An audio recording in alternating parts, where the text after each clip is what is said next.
오늘 함께 묵상할 말씀은 사무엘하 21장 1절에서 6절까지의 말씀입니다. 사람은 문제가 생기면 가장 먼저 해결 방법부터 찾습니다. 몸이 아프면 병원을 찾고 억울하면 법을 찾습니다.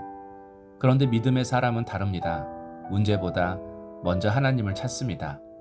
하나님께서 왜 이런 일을 허락하셨는지, 무엇을 말씀하시려는지 먼저 묻습니다. 1절 다윗의 시대에 해를 거듭하여 3년 기근이 있으므로 다윗이 여호와 앞에 간구하매 여호와께서 이르시되 이는 사울과 피를 흘린 그의 집으로 말미암음이니 그가 기브온 사람을 죽였음이니라 하시니라. 3년 동안 기근이 계속되었습니다. 한 해라면 흉년이라고 할 수 있습니다. 두 해라면 이상기후라고 생각할 수도 있습니다. 그런데 3년이나 계속되었습니다.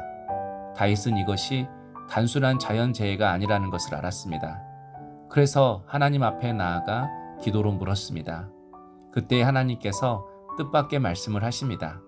이것은 사울과 그의 집이 기브온 사람들을 죽인 죄 때문이다. 여호수아서를 보면 여호수아가 가나안을 정복할 때 기브온 족속은 이스라엘과 화친을 맺었습니다. 비록 속임수로 맺어진 언약이었지만 여호와 이름으로 맺은 약속이었기 때문에 여호수아는 그들을 죽이지 않았습니다. 그들을 보호해 주겠다고 약속했습니다. 그래서 다른 가나안 족속은 모두 멸망했지만 기브온 족속만은 살아남았습니다. 그런데 훗날 사울이 그 언약을 깨고 기브온 사람들을 죽였습니다. 그런데 이 일은 이미 오래전의 일이었습니다. 사울도 죽었고 사람의 기억 속에서도 이미 사라진 일입니다. 그런데 하나님께는 끝난 일이 아니었습니다. 하나님은 여호와 이름으로 맺은 언약을 잊지 않으셨고 그 언약을 깨트린 죄도 잊지 않으셨습니다. 그래서 다윗을 통해 그 죄를 바로 잡으시려는 것이었습니다. 뿐만 아니라 하나님의 약속이 얼마나 중요한지를 가르치시려는 것이었습니다. 성도 여러분, 사람은 시간이 지나면 잊어버립니다. 그러나 하나님은 잊지 않으십니다. 죄도 잊지 않으시지만 우리의 기도도 잊지 않으십니다. 우리의 눈물도 잊지 않으시며 우리의 작은 순종도 잊지 않으십니다.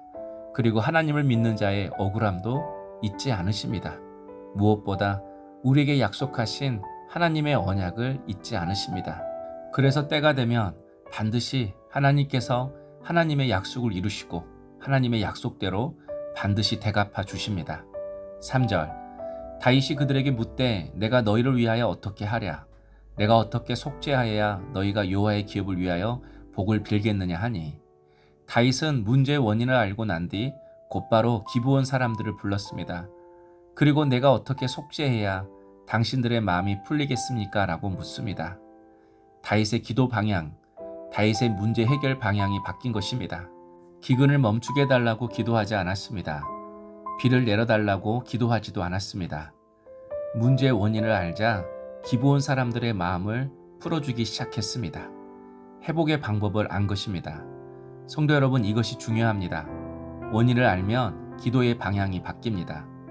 풀어갈 방향이 바뀝니다.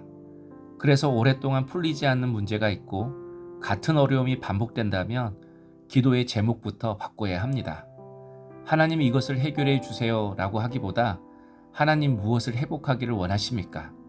하나님 제게 무엇을 말씀하고 계십니까? 라고 기도해야 합니다. 원인을 알면 회복의 길도 함께 열리게 되어 있습니다. 5절, 6절 그들이 왕께 아뢰되 우리를 학살하였고 또 우리를 멸하여 이스라엘 영토 내에 머물지 못하게 하려고 모해한 사람의 자손 7사람을 우리에게 내주소서. 기브온 사람들은 돈도 요구하지 않았고 땅도 요구하지 않았습니다. 당시 기브온 사람들을 죽이는 데 앞장섰던 사울 집안의 자손 7명을 내어달라고 요구했습니다. 그리고 그들을 사울의 고향 기브아에서 여호와 앞에 매달겠다고 합니다. 기브온 사람들이 이렇게 요구한 이유가 무엇일까요? 먼저는 자신들을 학살했던 사람들에게 죄를 물어 하나님의 정의가 바로 세워지길 원했습니다. 그리고 또 하나의 이유는 하나님께서 정하신 율법 때문입니다. 민수기 35장 33절에 피 흘림을 받은 땅은 그 피를 흘리게 한 자의 피가 아니면 속함을 받을 수 없느니라 라고 말씀합니다.